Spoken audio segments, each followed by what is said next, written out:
बिहार में इस साल के अंत में विधानसभा चुनाव होने हैं। इन चुनावों के लिए बिहार के राजनीतिक दलों ने चुनावी बिगुल फूंक दिया है। बिहार में वैसे तो राजनीतिक दल हमेशा सक्रिय ही रहते हैं, लेकिन इस बार का चुनाव बिहार में सत्ताधारी एनडीए के लिए चुनौतीपूर्ण रहने वाला है। अगर बीते 20 सालों में बिहार का राजनीतिक इतिहास देखा जाए तो बिहार में नीतीश कुमार का एक छत्र राज रहा है। बिहार में इस बार के चुनाव में परिवर्तन की उम्मीद की जा रही है। बिहार में बदलाव की बात हो रही है, लेकिन बीजेपी बिहार को हर हाल में जीतना चाहती है। इसके लिए प्रधानमंत्री मोदी बिहार के दौरे पर हैं। प्रधानमंत्री का इस साल का ये बिहार में 5वां दौरा है। बिहार में प्रधानमंत्री के दौरे का राजनीतिक महत्व क्या रहने वाला है, आइए समझते हैं। प्रधानमंत्री मोदी बिहार के दौरे पर हैं। प्रधानमंत्री नरेंद्र मोदी ने जल, रेल और बिजली क्षेत्र सहित कई विकास परियोजनाओं का शिलान्यास और विकास कार्यों का लोकार्पण किया। यहाँ उन्होंने रैली को संबोधित कर जनता के साथ सीधा संवाद किया है। प्रधानमंत्री मोदी ने अपने संबोधन में बिहार की वर्तमान स्थिति पर जोर दिया और बिहार को राजद के जंगल राज के दौर की याद दिलाई। इस दौरान उन्होंने अपनी पार्टी के बिहार में किए कामों का जिक्र किया है। बिहार में प्रधानमंत्री ने अपने संबोधन में किन प्रमुख मुद्दों पर जोर डाला, आइए समझते हैं। प्रधानमंत्री मोदी ने बिहार की राजनीति में प्रमुखता से गरीबी पर वर्ल्ड बैंक आंकड़ों का जिक्र किया। प्रधानमंत्री मोदी ने कहा कि बीते 10 सालों में देश भर में 25 करोड़ लोगों को गरीबी रेखा से बाहर निकाला गया है। उन्होंने इस उल्लेखनीय सफलता में बिहार की भूमिका को बेहद अहम माना। खासकर नीतीश कुमार के नेतृत्व वाली सरकार के योगदान की तारीफ की। उन्होंने कहा कि जिन्होंने बिहार में जंगल राज फैलाया था, उन्होंने राज्य के विकास के इंजन को जाम कर दिया था, लेकिन अब वही बिहार विकास की नई रफ्तार पकड़ चुका है। यहाँ बना इंजन अब अफ्रीका की रेल को भी गति देगा। मुझे पूरा भरोसा है कि आने वाले समय में बिहार मेक इन इंडिया का एक प्रमुख केंद्र बनेगा।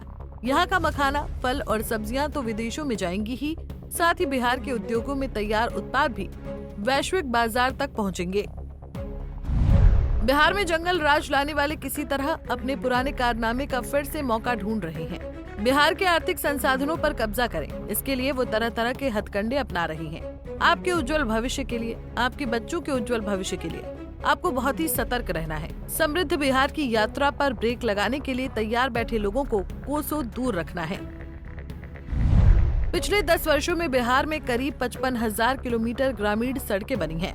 1.5 करोड़ से अधिक घरों को बिजली के कनेक्शन से जोड़ा गया है। 1.5 करोड़ घरों को पानी का कनेक्शन दिया गया है। 45,000 से ज्यादा कॉमन सर्विस सेंटर बनाए गए हैं। बिहार की प्रगति के लिए हमें ये गति लगातार बढ़ाते रहना है। मेरे बिहारी भाई बहन कठिन से कठिन परिस्थिति में काम करके दिखा देते हैं।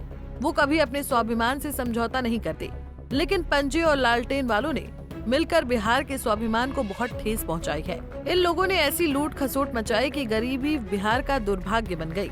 अनेक चुनौतियों को पार करते हुए नीतीश जी के नेतृत्व में एनडीए सरकार बिहार को विकास की पटरी पर वापस लाई है। और मैं बिहार वासियों को विश्वास दिलाने आया हूँ कि हमने भले बहुत कुछ किया हो, करते रहे हैं, करते रहेंगे, लेकिन इतने से शांत होकर रहने वाला मोदी नहीं है। मुझे तो अभी बिहार के लिए और भी बहुत कुछ करना है। बता दें कि बिहार में इस साल के अंत में चुनाव होने हैं। बिहार की 243 सीटों में 80 सीटों के साथ बीजेपी सबसे बड़ा राजनीतिक दल है। अगर बीजेपी का किसी दूसरे दल से सीधा मुकाबला है तो वो दल है राजद। बिहार की राजनीति में राजद की अहम भूमिका है। इस समय अगर एनडीए को किसी एक दल से सबसे बड़ी चुनौती मिल रही है तो वो लालू की पार्टी राजद ही है। कांग्रेस राज्य में बैकफुट पर है। गठबंधन के इतर देखा जाए तो बिहार में कांग्रेस हाशिए पर है। कांग्रेस की राजनीति भारत में बदलते जातिवाद के समीकरण के साथ समन्वय नहीं बैठा सकी, जिससे बिहार में क्षेत्रीय दलों का वर्चस्व स्थापित हुआ है। आज बिहार में कोई भी राष्ट्रीय दल क्षेत्रीय दलों को साइड कर बिहार में सरकार नहीं बना सकता है, लेकिन इस बार बीजेपी एक मजबूत दल के तौर पर अपनी जगह बना रही है, जिससे बिहार में वो एक मजबूत स्थिति में रहे। अभी टिकट बंटवारे पर सहमति नहीं बन पाई है, लेकिन बिहार में टिकट बंटवारे में समीकरण क्या बैठते हैं, ये देखने वाली बात होगी। बहरहाल बिहार की राजनीति में इस समय बीजेपी खासा एक्टिव दिख रही है। बिहार में एनडीए को लोकसभा चुनाव में अच्छा खासा समर्थन भी मिला था। इस दौरान उपचुनाव में भी बीजेपी ने बेहतर प्रदर्शन किया था। जातिगत राजनीति के आधार पर भी बीजेपी राज्य में बेहतर समर्थन हासिल करने में कामयाब रही है। यही वजह है कि 20 वर्षों की सत्ता के बाद बीजेपी आश्वस्त नजर आ रही है। फिलहाल के लिए इस खबर में इतना ही। देश और दुनिया की बड़ी खबरों के लिए देखते रहिए पंजाब केसरी टीवी। हमसे जुड़े रहने के लिए हमारे YouTube चैनल को सब्सक्राइब करें और नई वीडियो की नोटिफिकेशन के लिए बेल आइकॉन को दबाएं।